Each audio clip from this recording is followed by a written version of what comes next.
Hi, welcome to Big Guy Boards. I'm Scott, this is the Lost Hydra. So this is going to be a relatively short review. I've only surfed this a few times, but I've had so many questions about the board, I thought I'd do a quick video on my initial thoughts.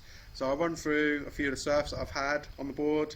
There's one that really stands out where I was laughing out loud and people were asking me what board I was on and stuff, so I'll talk through that, and then right towards the end I've got some GoPro footage.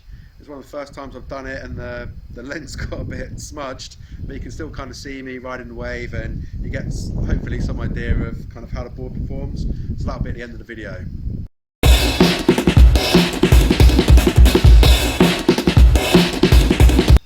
Okay, so this Hydra is 5'11", 22.13, 2.73, comes in exactly 40 litres. So that is on the lower end of my volume scale. So my high performance shortboard is the same volume, my Pythel Ghost. My other boards, my daily driver and my proper step up, around 44, and the step up's 45 litres.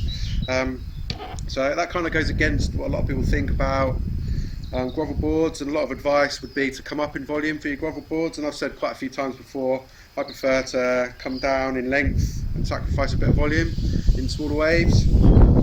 So the first thing you might think with this is, how well does it paddle? If you're surfing it in weaker waves and it's a relatively low volume, what's the paddling like? So loads of width through the sail, loads of width through the nose, loads of width through the tail. That's a wide tail pad, so you can see there, even with a really wide pad there, it's still massively wide tail. It's a really flat rocker as well, and all this helps with the paddling of the board. So I think in the previous video I kind of compared this to my Lost Hydra XL. It feels about the same paddling. I had absolutely no trouble paddling in, catching waves at all. It felt relatively easy, really. So definitely volume wise, I think if you're want to experiment, I tried coming down a bit in length. It's designed to be a short board, and it's working really well with a reduced length. Okay, so my first surf on this was at Bristol Beach. It's a local beach break. It's a sheltered spot. It's quite a junky wave, really. And on the day that I surfed it, it's probably chest high. Really kind of junky conditions, a bit choppy, not much power, really inconsistent. So there weren't really consistent sets coming through. But straight away, it felt really easy to paddle. Really easy to paddle into the wave, as I mentioned. Absolutely no problems there at all. Paddling around in the lineup felt fine. A few waves I got, it felt great. Turning just felt effortless. It didn't feel kind of wooden and kind of stiff or anything. It just felt really loose and easy to turn, which was great. Other gravel boards, I've ridden them straight away. It didn't quite feel right. This instantly just felt good, and like I say, like effortless. Yeah, so only a few waves that day, but my initial impressions of the board were great. Okay, so my second surf on this was at the Wave, which is in Bristol. It's a man-made wave, relatively new. So the setting I was on was, at the time, it was advanced. They've recently just started trialling like their top setting. They've only done that a couple of times. I didn't get to do that. I booked this when they only had the advanced setting. And I've got some video which I'll show at the end and talk about this, but just with regards to the board and how that went, it was kind of hard. It was the only second time I've surfed this board. The first time obviously it was in junk, so it's hard to get a real good feel because it's such a different wave. As you'll see in the video, it kind of walls up at the start, and then there's a real fat section which I really struggled with. I found it really hard to maintain speed, so I was trying big roundhouses and then coming back round, and the board would just stop on the fat section. I was trying lots of different kind of techniques to just generate and maintain speed on the wave for the little section at the end. So I found it a really difficult wave to surf. There are other guys on the same session as me that seemed they were struggling with that section as well. I'm not sure. They say about a bit more volume sometimes needed in fresh water. So I'm not sure if paddling into the wave, it just felt completely effortless when I was catching it. It's relatively easy to catch, it's a roll-in, but I'm not sure if the added volume might have helped me maintaining speed on that fat section of the wave. So yeah, it's really hard to get a feel for the board, as it was such a strange wave to surf. I did, I tried a few turns, and we'll talk through that in the footage in a bit. But I was at that point. After that, I was still loving the board, but I felt like I still needed another surf on it, just to get a good feel for it. So the next surf was at Croyd, which I'll talk you through. Okay, so my last surf just a couple of days ago was at Croyd Beach.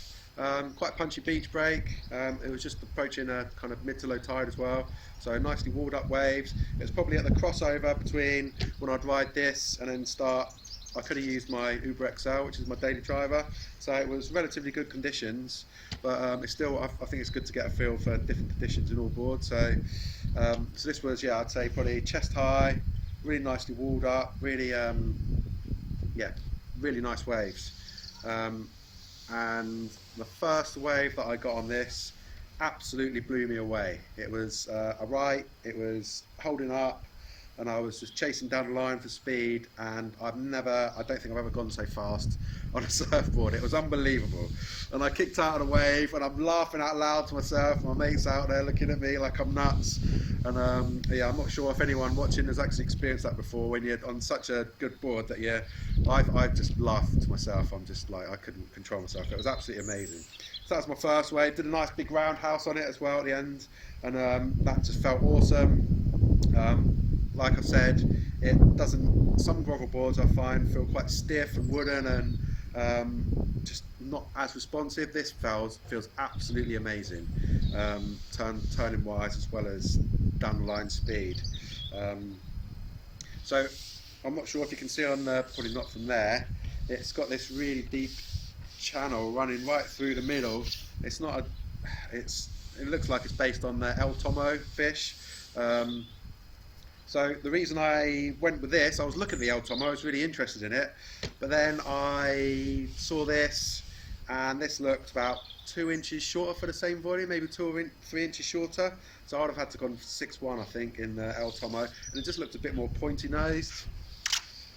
The El Tomo fish just looks a bit more of a shortboard front end.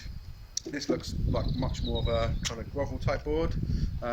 So yeah, they look very similar channel, and I think that's one of the things that contributes to the just unbelievable speed. Obviously there's other factors as well, that such a wide tail, that's going to really help you generate and maintain speed when you're up and riding.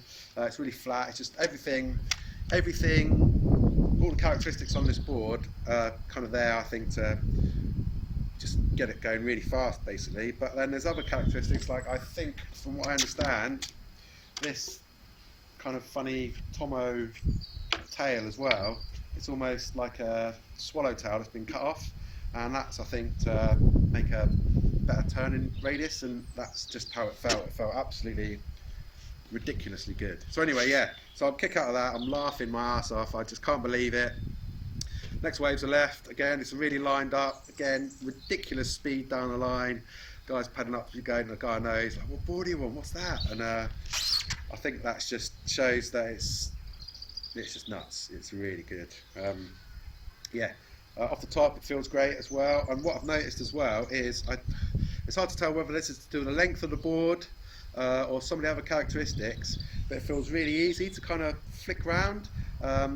I think it must be quite a bit to do with the reduced length that I'm riding here. So usually, my daily driver's a 6'4", my shortboard's a 6'6", and I think having the less amount of length up the nose, it's just almost less of a pendulum effect, I guess. It just feels a lot easier to snap around. There might be other characteristics for the board as well that are making it do that, but it just feels really, snappy, and it just feels amazing. And I think when I reviewed the Lost Puddle Jumper, I'll put a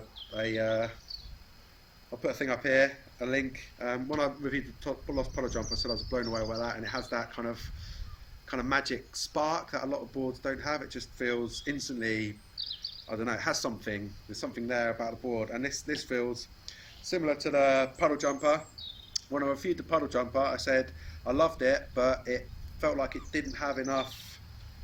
It had loads of speed and stuff and turning, but it didn't feel like it wanted to go off the top as much. And I also felt that it didn't go in tiny waves in the Puddle Jumper. Now, as I say, this is an initial review. I need to do a lot more. I need to surf a lot more on this board and have it a lot more conditions to know exactly what kind of waves it goes on. But yeah, so far really promising, and yeah, that surf at Croyd was just unbelievable, and I can see myself surfing this now in the overlap between this and Uber XL when the waves are kind of just in that middle ground. I think quite often I'll be going for this more than the XL. But yeah, I'm definitely going to do a follow-up review, and once I've had it in a bigger range of conditions, I'll give you more info. But with the summer on its way, a lot of people obviously want to know about this board. There's not much info out there on it at the moment.